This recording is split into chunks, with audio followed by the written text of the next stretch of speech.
The Dallas Mavericks are going to the NBA Finals. And if you know me, you know I've been talking about the Mavericks a lot. And over this season, even before Luka scored 73 points, because I think when he scored 73, people started hopping on the hype train. Before that, I was making mad videos about Luka, and I said that he was the best in the league. Go back and look at my videos. I kept saying that he was the best player in our NBA, because he is. And I've said it since the beginning of the season. I know a lot of people are probably going to hop on the hype train now and be like, okay, Luka's the best.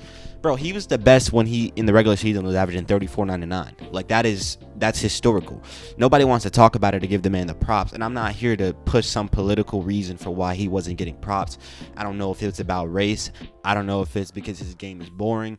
I don't know why the man wasn't getting the same media attention that his peers get, but that's not what this video is about. At the end of the day, this man has been doing historical things. He is by far, in my opinion, like in terms of individual stats, the greatest point guard of all time, right? If you look at his individual statistics, the man is the greatest point guard to ever play the game of basketball.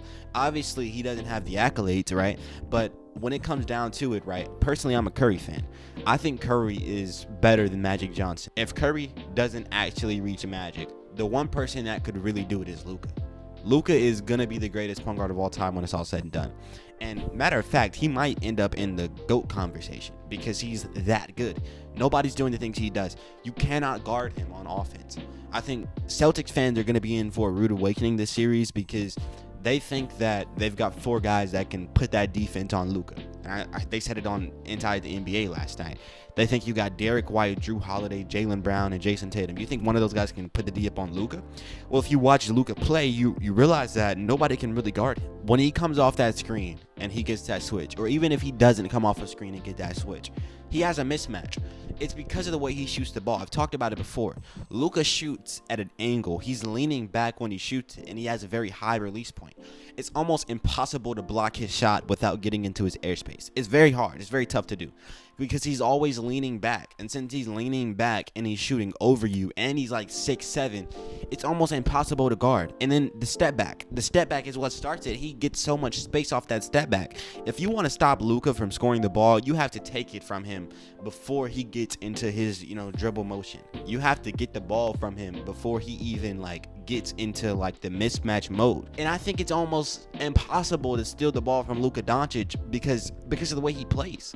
It's very tough. He walks slow with the basketball. He's got his body in front of the ball like he's gonna walk the ball up the court. It's very tough to take the ball from the man. He's not on offense. It's very, very difficult to tame him. It's very difficult to deal with all that. And once he comes off that screen, if you do switch, right, or maybe you double. If you double, he's so tall and he has some of the best vision in the NBA. He's going to make the pass. Top 3 passer in the NBA right now, Luka Doncic. He's going to get the pass off, right?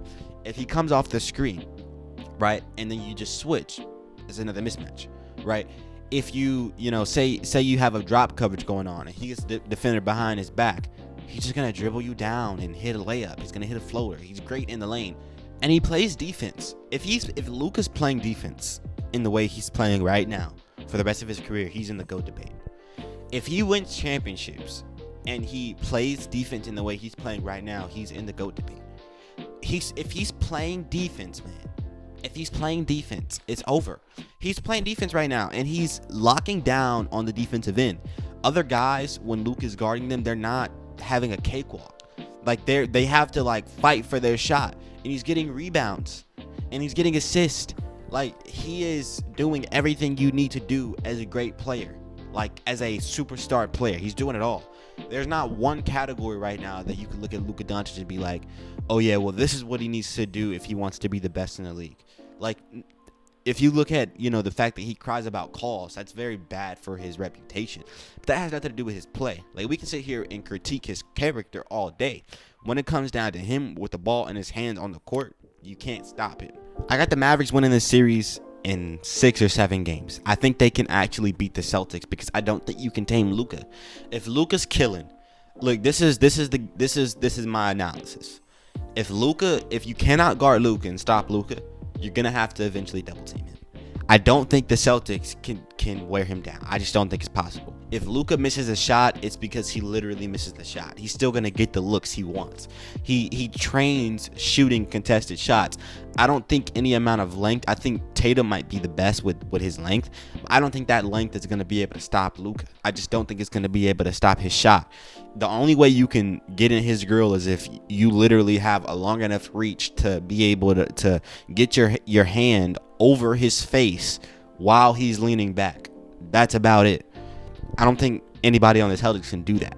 So I don't see them being able to guard Luka. And if he's scoring 30, 40, right, he's probably not going to be scoring 40. But if he's scoring 30, 25, 30, and it gets to a point where he's efficient and you have to double him, if you have to double Luka, then you can't play effective defense on Kyrie. And Kyrie is like, he's not a second fiddle to Luka. Kyrie is just another superstar. Like, he's just another superstar, a worse superstar under a better superstar.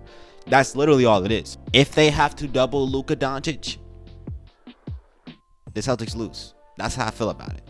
I think Lively, he's going to have a lot of easy shots in that paint. If Porzingis comes back, it'll be a bit different. But even if Porzingis comes back, I don't know if Porzingis is going to be much different than Rudy Gobert in that drop coverage. We'll see how they play it. The Celtics are a better defensive team. I don't know if they're better than the Timberwolves, though. I mean, we'll have to see. But I've got the Mavericks. I got the Mavericks winning this series because you have superstars. And the Mavericks superstars are better than the Celtics superstars, in my opinion. So when it comes down to it, if you cannot guard Luka Doncic, like that's literally the series. If you cannot guard Luka Doncic and you have to double him and Kyrie's on one, it's going to be very hard to beat this Mavericks team. If the Mavericks are hitting their open three-point shots, they cannot miss their open three-point shots.